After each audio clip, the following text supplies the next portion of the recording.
Coming in Hot is presented by Betano. The game starts now. Here are your hosts, Brent Wallace, Jason York, and Bobby Ryan.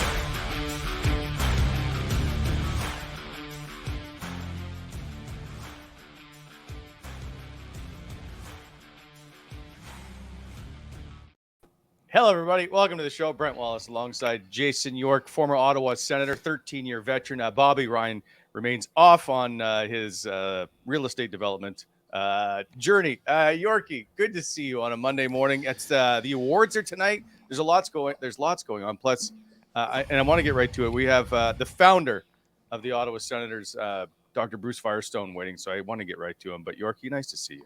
Yeah, happy Monday morning, Wally. I'm hoping tonight for the NHL awards that, it's Dirk Bentley, right? Yes. Dirk Bentley is hosting tonight. I hope they because we talked about this last year. It was Keenan Reynolds did it. His script was awful, and then at the end, they let him go, and he had that great joke about Matthews at the end. Yes. I just hope it's better tonight. Like, come on. Can you name one Dirk Bentley song? Yeah. It's got one of my favorite country songs ever, Black. You never heard the song Black? No. Oh, Wally. You can get into some Dirk Bentley, man. He is good. He's got Drunk on a Plane is the only one I know. He's one of my favorite country artists. That's actually a great get for the NHL. And it's in Nashville. So Dirk Bentley, one of the biggest country stars. So to me, that's a pretty good get. Well, we'll find out if it's good or not shortly. We'll also find out if Erik Karlsson wins another Norris Trophy. He's up for the Lindsay as well, but we'll get to that in a bit later in the show. First, let's get right to it. We'll talk about our partners, and then we'll bring on Dr. Bruce Firestone. All right. As always, this show coming in hot, proudly presented by Betano. Visit betano.ca or download the app, the award-winning app, state-of-the-art, the fastest, most user-friendly, advanced betting app for your mobile or tablet. Plus, you can bet on all kinds of things, including like who's going to win the Toronto mayoralship. Have the amazing world of sports always with you at Betano. Hundreds of betting options for events, and try same-game parlays with Bet Builder. Also live in-game betting, the most competitive odds on the market. Betano, the game starts now. And we're also supported from day one by the original hockey tape, Renfrew Pro. As always, we know this. It's hand tearable, easy to tear with your hands, Wally, moisture resistant, helps with puck control. It's what the pros use. It's in every single NHL locker room, available at all major retailers. Look them up on the web at renfrewpro.com. It's the one with the green core. Instagram followers, give them a follower at Renfrew Pro. Don't forget to tag your teammates for unlimited entries, and you can share your stories with 30 bonus entries. By the way, also, you can go there on their website, 15% off ordering hockey tape and grip tape. Anyway, go check them at renfrewpro.com. And for 35 years, BEI built its reputation on providing quality service, unmatched workmanship. The BEI team putting forth the same commitment into building your new home. Escape the city and the big city price tags. Relocate to the Wren subdivision, a project by BEI Homes, just an hour west of Canada. Detached homes, 70-foot frontage, water and sewer. Also semi-detached homes, plenty of affordable options. Go to bonishyourhomes.com. And remember, slow down in construction zones. Also, now time to welcome into the show the founder of the modern day Ottawa Senators, Dr. Bruce Firestone. Bruce, nice to see you on this Monday morning. It's great to be here, and we're going to talk about the current state of the Sens and also maybe a little bit of history too. Yes, wow. I'm excited. Like, I've always wanted to actually sit down. I know we've chatted a couple times, sit down and have a longer conversation about what all transpired with getting the Sens in Ottawa. I feel like it would be a 3-day conversation, so we'll try to get in as much as we can in the meantime. When you see the sale of this year's team and changing hands and all that stuff, give me your thoughts on moving forward with Michael Andlauer, which I don't know if you know, but I know all you business people seem to have the same kind of acumen. Very smart people. He's by reputation, he's a very smart guy. And one of the things I think he did right, Brent, was to get himself a seat at the table and be inside the tent. Like right from day one, there were 5, 6, 7 billionaires vying for a team. And quite a few months ago now, I predicted the price tag for the Sens would be about $1 billion. And people said, "What? How could it possibly be $1 billion?" And I said, well, if you have 5 or 6 or 7 billionaires vying for the team, Jason, some of the owners and many of them, I'm sure, billionaires don't like being told no. They're very competitive. And, Michael's no different. He's a very nice person by reputation, knowledgeable hockey guy. But if you think about it, Brent, let's say you and Jason owned a private golf course, and I applied to be a member there, and you guys didn't like me very much. The chances of you accepting me as a member are pretty slim. It's just a small group. I welcome everybody. It's Jason's. Okay. I'm not believing that for a minute. Right? But from my point of view, I know that if you're already inside the tent, he was an alternate governor for Montreal. Yeah. He knew everybody around the table. I thought that would count for a great deal. And if you remember, Jim Balsillie decided he was going to sue his way into the NHL. Oh. I don't know if you remember that. Yep. But he wanted a team for Hamilton or somewhere in southern Ontario, and he called me and said, laid out his plan, and I said, "Oh my gosh, are you aware that Gary Bettman and Bill Daly are both New York lawyers?" And that should tell you everything you need to know about your strategy of suing your way into a private club. That probably isn't going to work. That ain't working. Not a chance. That's too good. So. Are you excited knowing all you know about the team and everything, about the way the future now looks here in Ottawa? Well, I've said before, Brent, that an owner doesn't really have a great many responsibilities. Back in the day, Bill Wirtz, the former now passed away owner of the Blackhawks, said to me, in that Chicago Blackhawks accent of his Chicago accent, do you want to know the secret to running a team, Bruce? And I said, yes, I do, Mr. Wirtz. And he said, I tell them to sell 15,000 season tickets and keep on the phones until they do. And then he stopped. And I listened to him, and I don't know if you guys remember those NFL commercials that were running for a while. This is before the pandemic, of what it was like to play a National Football League game in an empty stadium. Mm-hmm. You score the touchdown, you spike the ball, and you look up in the stands, and it's empty. And that was a very important comment, I thought, from Mr. Wirtz. And that is, the owner's job at the end of the day is really twofold. I got to look at this camera. I got to get the left to right thing going. It only has two purposes, really, major responsibilities. One is to have a very close relationship with the fans, the sponsorship, the business community, and the political community in your town or city. That's number one. And number two is to put a good product on the ice or the court, the field, the pitch. That's really crucial. And I think the NHL has it right that you fill your building. Sponsors want to be associated with your team. People want to come. It's more fun to go to a full building than a half-empty building. And if you can do those two things, I think Mike will be very successful. And I suspect he will be very successful. Okay, so you brought up the building. So let's get right to it. You tweeted, I think 2 days ago, about, and it was an interesting tweet. I think we have it. There it is. How long will it take to build a new Sens arena at Le Breton? How long will it take to build it pretty much anywhere else downtown? In my humble opinion. All right. So in your expertise, how do you see this play out? Well, really, that is my tweet. I'll admit to it, guilty. But, but having said that, really, we've been trying to build an arena at Le Breton for 30 years. Yeah. Because the original preferred location for what was then called the Palladium, is now Canadian Tire Center, was in fact Le Breton. And I talked to the chair of the National Capital Commission, the NCC, Jean Piggott, and I said, would you consider an application to build an arena downtown at Le Breton? And she said, do you want the private answer or the public answer, Bruce? And I said, are they different, Jean? And she said, yes, they are.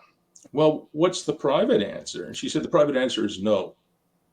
And it's no because what the NCC has is a 150-year plan for Le Breton to build more national institutions there. So what became like the War Museum, maybe a new Supreme Court of Canada building. That was her vision and the vision of the NCC at the time. And she said, I'm sure you're going to build a very nice rink, but to us it's just a rink. So the answer is no. I said, what's the public answer? And she said, well, what we do is we don't like to turn Canadians down. So we always say, we'll study it. And so we'll study it, Bruce, until one of two things happens. You give up and go away, or you die, whichever comes first. And frankly, we don't care. Oh, Well, there's your answer. hey, Bruce, I've always wondered this because lived in Canada Lakes forever. When you look at where the rink is, and how come we ended up having the Centrum built where it is with all that stuff right there? The rink's out there. Like, why isn't all that stuff? Why wasn't that stuff not built around the rink from day one? From day one. So Brent is right. We're going to have a 6-hour discussion. I can see that. It just puzzles me. I know the part. Bruce, let me on. finish something. Okay. I have the original booklet of the Palladium, and it was supposed to all be built up, Yorkie. It was supposed to. Well, it's only common sense. I know, but like where the parking lots are, it was. Bruce, you can interrupt. I'm sorry. It was going to be full of buildings. Okay, so Jason, that is a hell of a question and a good one. So what I'm going to explain is something that it's not hard to follow, but it takes a little bit of thought. Both of you may be old enough to remember that we were forced into a 13-and-a-half-week Ontario Municipal Board hearing with the provincial government of Ontario. The provincial government of Ontario at that time was run by Bob Rae. He was the NDP premier of the province of Ontario. He was elected with about 34% of the vote. It just broke down perfectly to get him into power. And he had, I think, I don't remember, 8 or 9, maybe 10 or 11 MPPs from the Hamilton-Wentworth area, and only one from Ottawa-Carleton. And when he talked to his caucus in Hamilton, they said, well, you know what we really want is we want an NHL team. And if you could put a stick in the spokes of Bruce Firestone and the Senators in Ottawa, maybe we can snatch the team to Hamilton and put it in the Cops Coliseum. So I was on the stand for 13-and-a-half weeks, or our company was, and I was on the stand personally for 3.5 days going through a cross-examination. And then towards the end of the cross-examination, Jason, the Ontario government's lawyer, who's very clever, said to me, Mr. Firestone, isn't this just a real estate play? Isn't this just about real estate? It has nothing to do with hockey. And I said to him, I don't agree with that statement. In fact, I have a proposal to make to you, Mr. Lederer. His name was Tom Lederer, Mr. Lederer, and to the province of Ontario, the opposition to the Palladium. I said, we will agree to freeze the land around the Palladium, the extra 500 acres that we bought, for a generation, for 25 years, because you seem to feel that this land, which has never produced more than $7,500 worth of hay, is more important than a new hockey arena and a National Hockey League team for my hometown. You seem to feel that way. Fair enough. So we will freeze the development on the additional 500 acres for a generation and do our best to farm it for whatever we can get for it, as long as we get the 100 acres we need to build the Palladium. And that's part of the reason why it took so long to get everything built around that building. And I would also say to Yorkie that this is a very important thing in land development. And that is, if you have a group of residents in Canada Lakes and you build an arena, sort of you put it inside that community, that established community, you're going to have a lot of opposition. Sometimes they call them NIMBYs, not my backyard types. There might be 1 or 2 of those in Canada Lakes. You remember I used to live there. Mm-hmm. And so you have to find a place where you put the arena, and then people who are now moving into the Mattamy community or the Minto community, which are very, very close to the building, they are people who pre-select to go there and want to live close to an arena or stadium. I don't know if that makes any sense, but that's what happened. So I don't want to get off topic, but should the arena be downtown, or is LeBreton good enough? If you had your choice right now, where would you put the arena?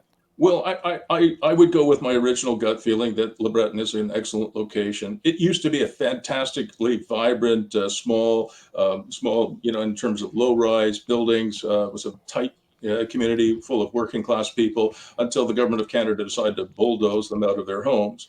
And I think that the Cyril Leader and Eugene Melnick plan for LeBreton was outstanding. I don't know if you guys ever really closely looked at that, but they worked with Gino Rossetti's son out of Detroit, Barry Hoban, Fotan, some really great local firms, and they developed a plan which would be mixed use. It would have, you could live there, you could work there, shop there, learn there, play there, go to a hockey game or a concert. But the problem that I think Michael's going to face is that instead of now having substantially all of the land at LeBreton ready and able to be developed for the arena and ancillary facilities around it, it's now restricted to, I think, about 6 acres. That is not enough. But okay, so let me throw this out there, though. You're going to have smaller land development, plus you're going to likely have lots of red tape, as with the NCC and probably with First Nations. Is it worth it, or should you just move it to the city core and avoid all that stuff? I don't think you would avoid anything, Okay. Brent. I really don't. And I think it would actually take longer. I mean, having said that, the NCC stands for No Commitment Club, right? That's the real name.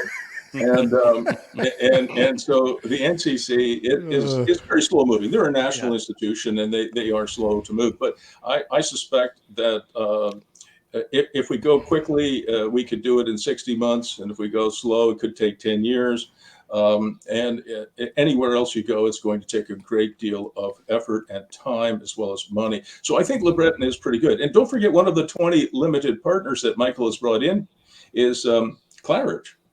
And Claridge has been building at LeBreton Flats for some time now. And Bill and Mr. Malhotra, the founder of Claridge, is very knowledgeable in terms of, getting his way in terms of, the National Capital Commission and, of course, politically here in Ottawa. So I think that Michael's done a really good job getting ready for those negotiations.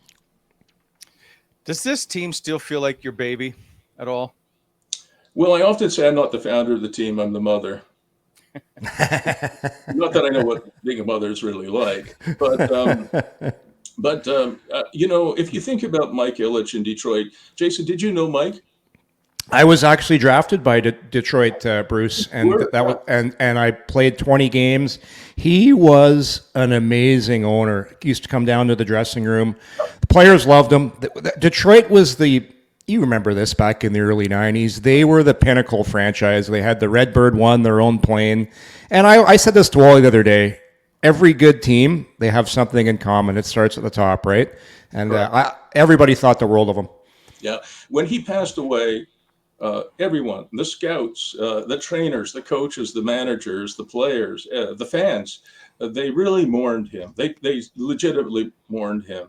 And one of the things that I think Eugene struggled with was I think you need the living, breathing, beating heart of an owner in the building every day. And I think for tax reasons, Eugene could only be in Canada like 15 days. It's hard to run a shoe store if you can't be in the shoe store every day. Impossible to run a restaurant unless you're pretty much there all the time. And I think the fact that Mike was so involved with the league, the players, the corporate community in Detroit, he was very committed to downtown Detroit at a time when Detroit was really suffering. So I think he probably felt too that the Red Wings were his baby. I know the Wirtz family felt that way about the Blackhawks, and certainly I felt that way, Brent, about the team. If you had to do it all over again, would you sit with Cyril Leader and Randy Sexton and go, yeah, let's do this? Well, I get asked that a lot. And, I couldn't be prouder of Ottawa and the team. It isn't that long ago that Ottawa, the Senators, were in the top 5, 6, or 7 in revenues in the National Hockey League. Yep. I got a call, I remember, from the Mighty Ducks when they were called the Mighty Ducks.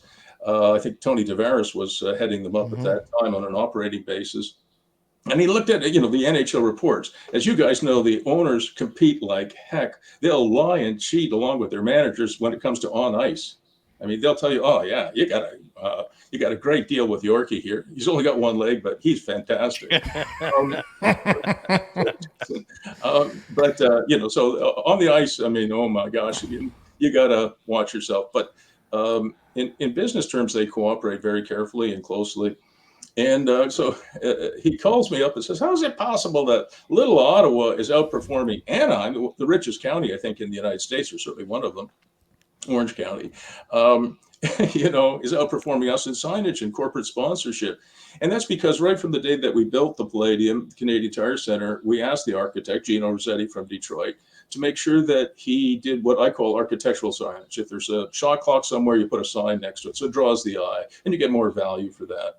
And so he sent a group up to study with us in terms of, what kinds of things we're doing. Because when you're in a small market like Ottawa, as opposed to Orange County, you have to work probably harder and smarter to stay in the same place. And if you're exceeding the others, then you're doing something right.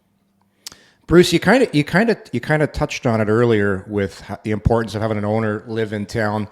I go back to when I played here. Every single night, the building was sold out. It was 5 straight years and those glory years in the early 2000s. Ottawa sports fans, from your experience, what is the secret to keeping the building full? Well, there's no secret to that. I think a winning product certainly helps. And the other thing that, I did with Randy Sexton right from day one was I remember opening night, we were in the Civic Center, 10,000 seats with 12,000 people in the building. I don't know if you guys remember this, probably you don't know, but we did not have our beer license, our liquor license that day. And, the NDP and the provincial government didn't like us very much, and they held up our liquor license. And we're opening day. Rick Anderson, who is a PR specialist, was sitting in the minister's office, and he refused to leave. They wanted to kick him out. He wasn't going anywhere. He said, "I'm waiting for the minister to sign off." Finally, he gets it at like 4:30 or something like that. The game starts at 7. And he gets on a plane. He gets to the Ottawa airport. The Ottawa police were fantastic. They gave him a police escort. And like literally at 5 after 7, after people started streaming into the building, we posted our license was able to serve beer. But also that night, Randy Sexton, Bruce Firestone, and Cyril Leader were at Gate 1. And we were shaking hands with fans, many of them wearing Montreal jerseys because our first game was against Montreal. And I asked them, I said, listen, tonight, if they were wearing a Montreal jersey, I said, tonight, you got to cheer for the Senators. After this, you can go back to cheering for Montreal. But we haven't played a game since 1933. I think it's been a long time. And Jason, I'm sure you know this. The Maple Leaf fans are sad that they haven't won a Stanley Cup since 1967. The last Stanley Cup the Senators won was 1927. So I don't think anybody's waited longer for a championship than we have. Yeah, that's so true. So, hey, I got a nostalgic question for you. You bet. Okay, everybody has their players. I was involved with my own little junior team. You always have a player you're sitting up in the box watching. Going back to those years, throw me a name that when you went to the games, a guy that you love to watch play. Well, I would be with probably 100,000 other fans in Ottawa. We all cheered Brad Marsh. He didn't get a goal that year, our first year. But in the last game of the year, they put him at forward, they put him at center, they posted him. He was what do they call a den sticker or something like that when you were a kid. He would and try and shovel the puck in. We couldn't get him to get a goal. But Marshy said something fantastic, Jason, which really helped us. After we had lost, like 20 games out of 23 or something like that. I think we won 1 and tied 2 back when there were ties. He stood up in the dressing room because people were a little bit, depressed, I think. I mean, it's not fun to lose. Who likes losing? I don't know anyone. And he said, it's not that we're a bad team. It's just that we play in a very, very good league. And everybody in the dressing room burst out laughing. I remember it was hilarious. And after that, the team relaxed. They started to play a little better. And, the only thing I did that year to try and help the team, because I knew it would be a tough year, was I said, we have to get 24 points or more. And Laurie Boschman, I think, was our captain. And Laurie asked me, why 24, Mr. Firestone? And I said, well, the worst ever team was the Washington Capitals expansion team. They got 22. And I know some of the players who played on that team, and they can't wait for somebody to come into the league and be worse, because they get this question, oh, weren't you on the worst ever NHL team? It haunts them till they die. So I said, we've got to get 24. or more. And how many points do you remember? How many points we got, Brent, in the first year? Is it 23? No, it was 24. 24. 24 on the nose. The third. I got to put my fingers over here somewhere. The third goal or responsibility of an owner is to set goals. If you look at what the Golden Knights did, the owner there, he said, we will win a Stanley Cup within 6 years. And I said to the team and publicly, our goal in our first year is to get 24 points or more. And I also said our goal was to make the playoffs in 5 years and challenge for a Stanley Cup in 7 to 12. So I did set some goals, and we achieved all of them. We did compete for a Stanley Cup in that period. We didn't win one, though. Should have won in 05, or 03. Should have won. I mean, I can tell you, boys, this is going back to your question, am I the founder of the team or the mother? Is this my baby?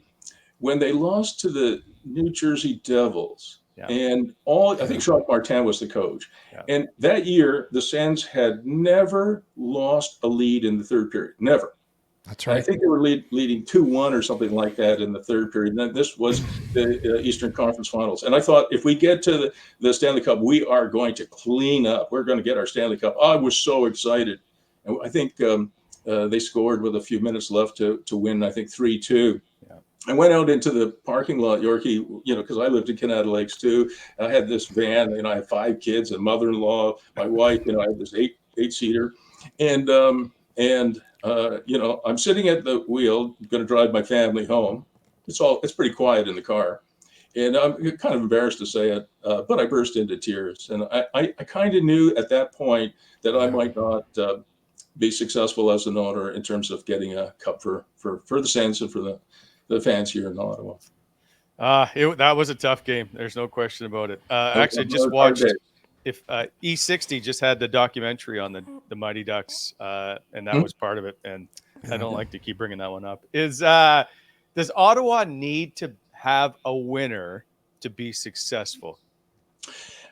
I think I can't imagine many of the owners wanting to be involved in the National Hockey League or the English Premier League or National Football League without having a burning desire to win. And as I said, the 3 responsibilities of the owner, one of them is to ice or put on the court, pitch, whatever, a successful team. And really, Cyril Leader said it beautifully once to me. He said, if we ever do manage to win the Stanley Cup, Bruce, we can live off of that for a generation. You got to win. Interesting. Okay. I got one for Bruce. Bruce, you're still a hockey fan. I know that. Mm-hmm. You watch this current team. Give me your take on the current team. How far do you think they're away from legitimately competing in the playoffs and being on one of those upper echelon teams? So I would start where you were referencing a few minutes ago, Jason, which is I'd start at the top. And I think that the American owners, the ones that I've known over the years, are tougher than Canadian owners, and they have more financial resources. They do. They play, most of their revenues are in US dollars, not all, but most. And so they have more financial depth, both as owners of National Hockey League franchises, but also often with their business involvements. And they are ruthless in terms of demanding performance, whether it's from a coach, a general manager, an individual player. I mean, again, look at the Golden Knights. They don't have a lot of loyalty to anybody. It's all about winning. And Canadians tend to be softer, gentler versions of our American cousins. We do. And we have fewer resources. And that is a huge handicap and will continue. That's, in my opinion, the reason why in 30 years we haven't seen a Canadian Stanley Cup. We've come close a few times, but we have not seen one. And stats don't lie, right? They don't. We have 7 Canadian teams, and I hope one day, by the way, to see a Hamilton team and a Quebec team again. So maybe we'll be at 9. Mm-hmm. But whether you're 7 or 9 teams, you would expect in that 30 years, 5 or 6 Stanley Cups coming to Canada. We've had none, and I think it starts at the ownership level. And so I think in terms of adding to the team, you guys know this better than I do. I'm not a hockey expert. I'm just a fan now, but you need the big guy in nets. You need a stud defenseman like Chris Pronger at his prime. You need a great center and at least one or two great wingers, and then you build around them. But you need an owner, which I'm hoping we do have now, with resources, with knowledge, with drive. I mean, you got to have a burning desire. It starts at the top, Jason, as you said, and then maybe we'll see the Senators compete for a cup. But I do think we're a fair ways away yet. All right, interesting you say that though. But in Winnipeg, the Thompson family was worth $52 billion. Yes, they are. So the resources for them shouldn't be an issue. MLSE has got it's a little different, I guess. They've got lots of money, but they all seem to be in some kind of retirement fund. Have you checked the no movement clauses on most players' contracts, Wally? Where there's usually one team on there. All I'm saying is Winnipeg has the resources if they want. Brent, you're absolutely right. It's partly resources, but it's also partly management style. There's a reason why Americans are pretty much eating everybody's lunch in many, many ways. In business terms, I'm talking about.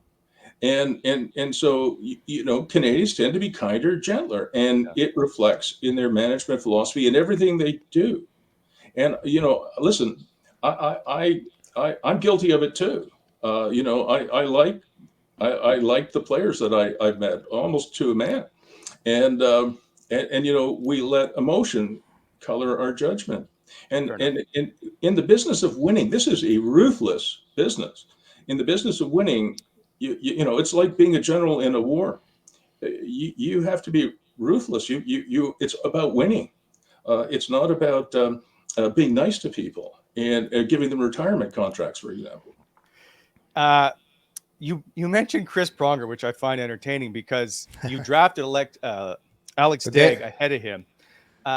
If you had to do it over again, are you blaming Bruce for this? Would you have picked Chris Pronger?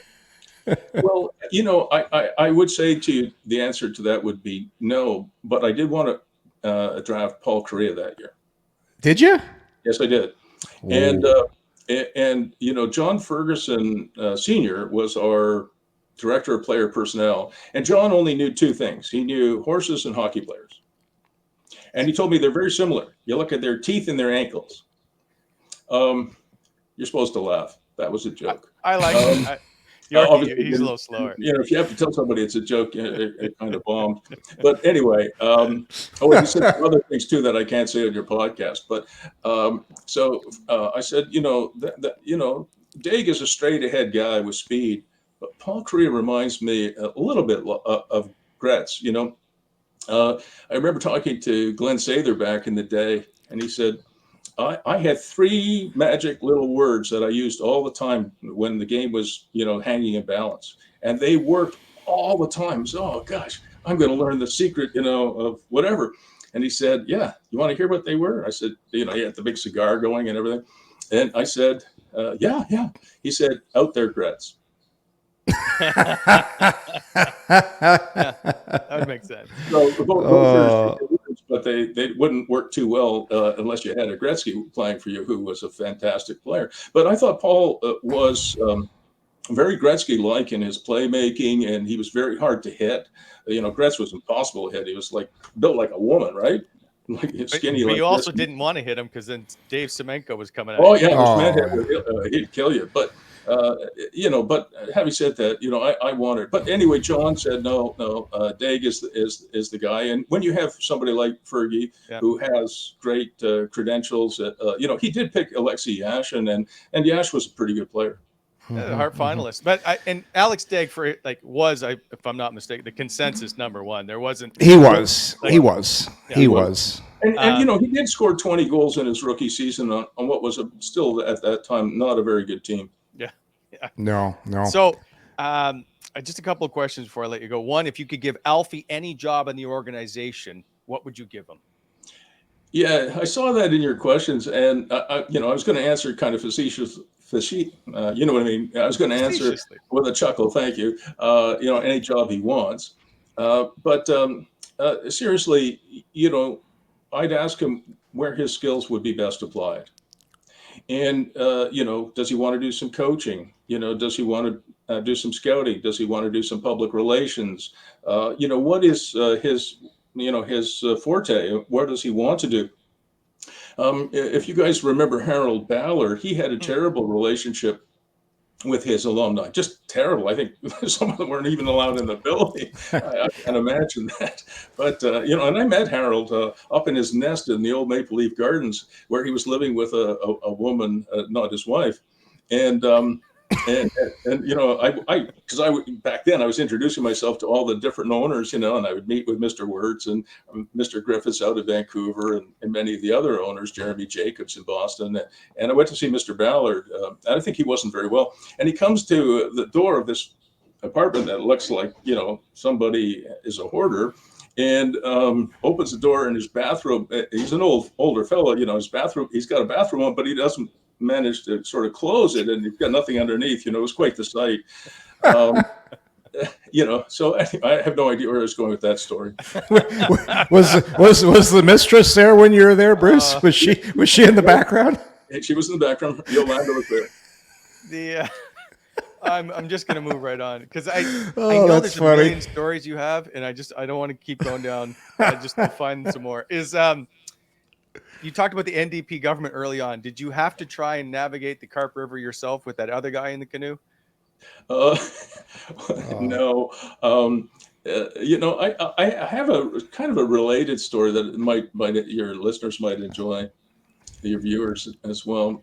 The NDP really did not want the Senators to go ahead, and they really damaged our prospects. I mean, Yorkie, if we had the extra 500 acres to develop, as you suggested, which was right, it would have helped the Sens, to the tune of probably $500 million, maybe a little bit more. So in terms of resources, that certainly was a constraint.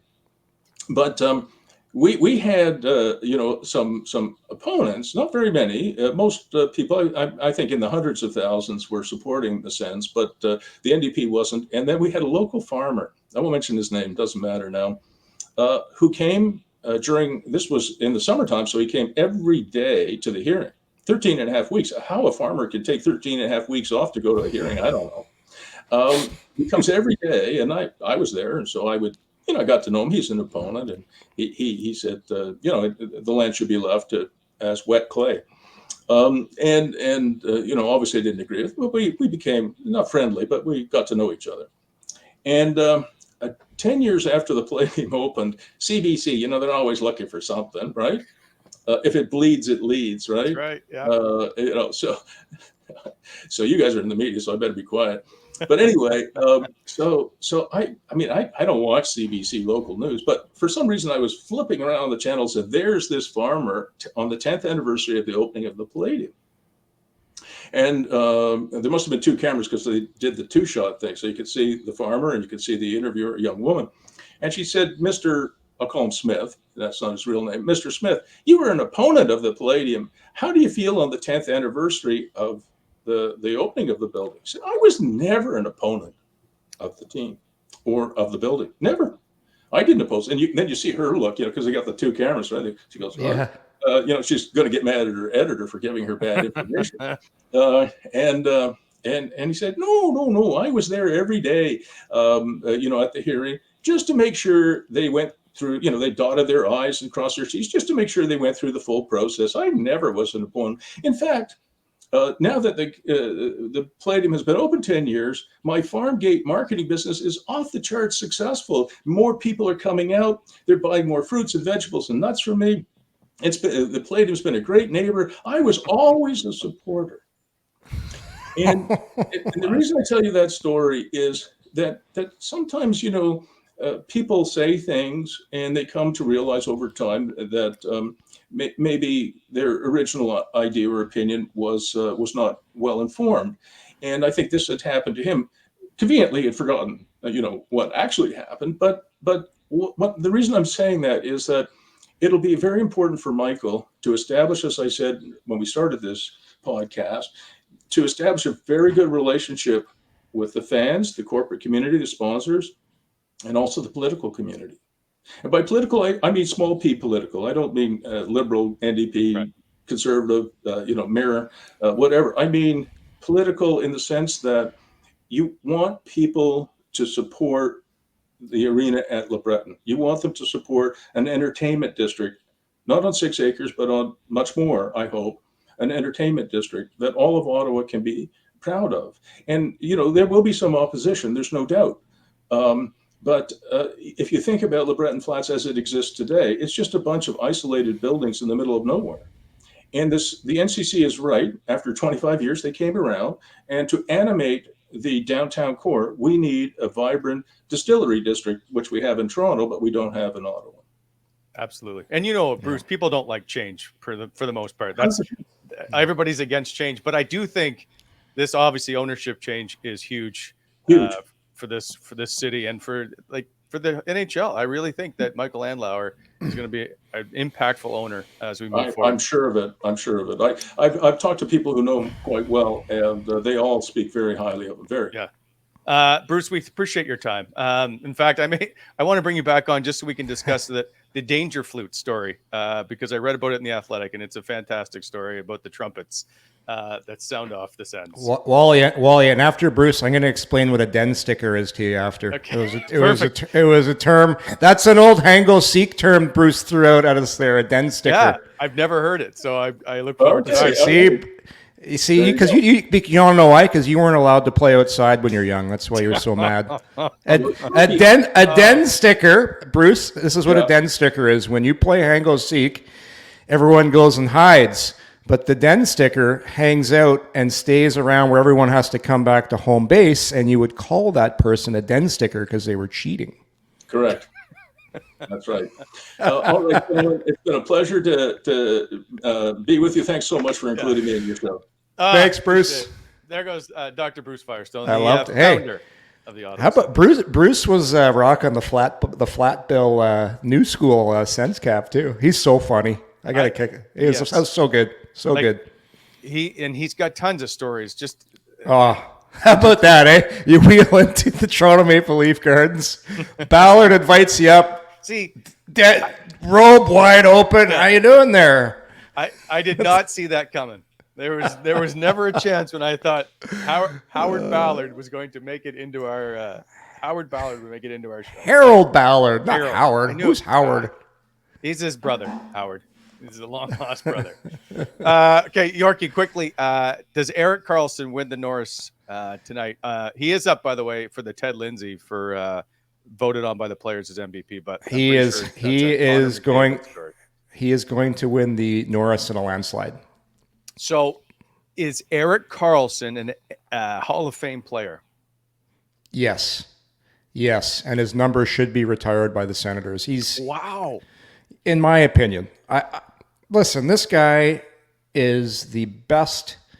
Alfie is, over time, the greatest player to play for the Ottawa Senators. Sure. The most important player. Most important player, yeah.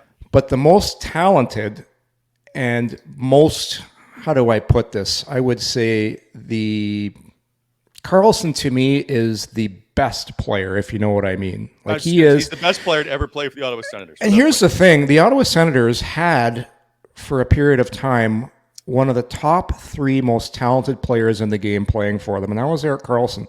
It was McDavid, Crosby, and Karlsson.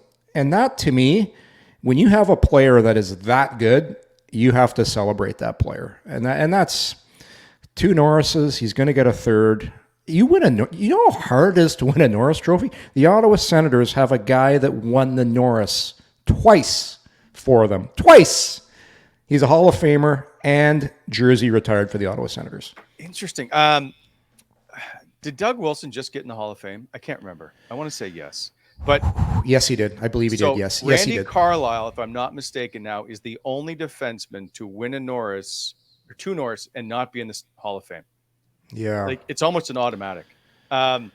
So with that said, there is before we go, he just commented at the awards media day yesterday that he's open to returning to Ottawa. I've told you about Karlsson, man. I'm coming at first. Okay, if you want to make this deal work, the only way you do it is Thomas Chabot out, Karlsson in. That's what you would do, and then you get You got to eat some salary somewhere. This is why I think, and because I've been thinking about this the last couple of days, I still believe this. I think Ottawa can make some noise in the playoffs 2 years from now. I think they're a playoff team this year coming up, especially with new ownership, especially with the resources they're going to have. Claude Giroux in the last year of his contract will be 2 years from now. You bring in an Erik Karlsson, add him to the mix, because people will say, well, defensively, Karlsson's not there. But to me, there's not a lot of difference defensively between Chabot and Karlsson. But there's a lot of difference offensively. So it's I got to give it some more thought. But if that move is going to happen, who knows? Anything could happen. That salary that Chabot is making, what is it, $8 million? $8 million off the books. You bring Karlsson in, who's making 11.5. I think roughly their contracts expire around the same time too, don't they, Wally? I think. Yeah, but I feel like I know I know the age, but I've thought of this as well. You get Karlsson where the Sharks, maybe another team, are taking some of that salary, and all of a sudden you're able to pay Karlsson maybe less than you're paying Chabot. And I think a couple other things have to happen if you make this move.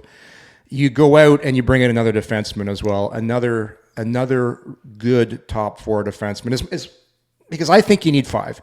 Vegas had 6, but you need 5 really good D, and I think if you brought Karlsson, and I'd love to see another really good, just solid defensive defenseman. Like I threw a name at you before the show, like Brett Pesce's sitting there, 28 years old, would fit really nicely in the Ottawa Senators core. Like there's just a guy that, he plays D. He reminds me of a guy you see on the Vegas Golden Knights blue line. He's 6'3". He defends. He can move the puck.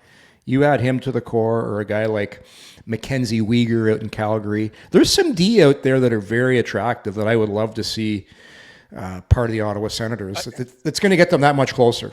I would say Mackenzie Weegar would be untouchable because he just signed a long extension. But everybody seems to be getting off the bus in Calgary. So anyway. But to finish my thought on Karlsson, yeah. At first I thought no, but then I'm thinking Giroux is still going to be a really good player 2 years from now. Karlsson, it's an intriguing thought, especially the way, and especially his comments right now about how, man, could you imagine the buzz in the city? You bring Karlsson back, how electric it could be. It is Brady Tkachuk's team, and that's the thing right now. Tkachuk is now the captain. He's the leader. But I think Karlsson is at the point in his career right now where he just wants to win. And I love a guy. I love the moxie of Erik Karlsson when he's saying, I don't care about the points. Like he is, when a guy says he wants to, basically it's, because when you're retired, you think about this, you're like, man, I really miss playing when it counts. And Karlsson wants to play when it counts. And Sure. I love those comments. Would I love to see him back here in Ottawa? Absolutely. I just think he's one of those guys. Hey, he made the Ottawa Senators cool. Like he's one of those guys that is when you look about Karlsson, the way he acts, the way he carries himself, the way he plays the game, just brought a lot of moxie to the team. It's an so just the cap hit is 11.5 for Erik Karlsson. The cap hit for, as we know, is $8 million for Thomas Chabot. His actual salary comes down a bit. There is that, and Wally, and I'm not saying I don't like Thomas Chabot as a player. I love Thomas Chabot as a player. I think he's a great player. I think if you don't make that move, I think Ottawa still is, in my opinion, a couple years away from contending. I just think it's interesting because it's out there now that San Jose is going to eat some of the contract. At 11.5, absolutely not. Absolutely not. But then you think, where I just look at Giroux, where he's still going to be good in a couple of years. I believe with the right moves, the right tinkering, obviously a goaltender, what you're going to do with that position. I really believe this team is good enough to contend in a couple of years. I really do. all right, but you just told me last show that if you're over 30, you can't play in the NHL anymore. So yeah, if you've just coming off major ACL surgery, and listen, I've heard that your boy Tom Wilson. Yeah. I'll throw a rumor out there. Uh-oh. I'm hearing the Capitals are interested in making a deal with the Senators. I've heard that. I'd love to see how Tom Wilson's bounced back from that knee surgery. Because you imagine this, if you were able to make a move with Washington and Tom Wilson was 100%, you got one line with Brady Tkachuk running, doing what he does out there, hitting, scoring, and then here comes our second line, and we got Tom Wilson on this line. Like it would be. And then if you had some size in the third line, like I don't know who, or even someone that's got a little jam on that, like you continue just to keep pounding guys down in the corner. That's. Do you know who else? Do you know who else is just a spitball here? You know who else is interesting on that Washington roster? I keep looking at him. Man, I thought he was going to be such a good player. Was Anthony Mantha? I don't know. Oh, me too. There's so much I like about his game. When he was coming up in Detroit, 25 goals one year. He's 6'6". He used to be able to take over games. I know he's had some injury problems in Washington, but if you could, so many times, Wally, it's getting the right coach, the right group, and this player, all of a sudden, he realizes the potential that he was a first-round draft pick for the Red Wings. Like, he's just an interesting name that I think you could potentially get as well out of Washington. So we'll see. It's gonna get exciting this week with all the DeBrincat talk. Now you got Carlson's name out there, so this gonna be a fun week to be a hockey fan. So I had him when I covered the World Championships. He was there. He had a really good World Championship, and I just was like, that guy is a monster and can get up the ice. I really like Anthony Mantha, and I'm like you. I'm like, what happened? Like maybe injury, 100%. Like it's certain players. That's what I say. A head coach, his job.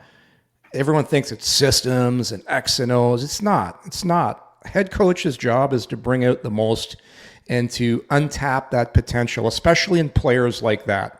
Figure out the secret sauce to what makes guys click. What players you play them with, what situations you put them in. And in Washington, it's been a disaster for him, but he's a guy that's still young enough. He's big enough. Starting to sound like Stuart Smalley, and God damn it, people like him. Gosh darn it, people like him. I really like him. He uses a white stick because he's colorblind.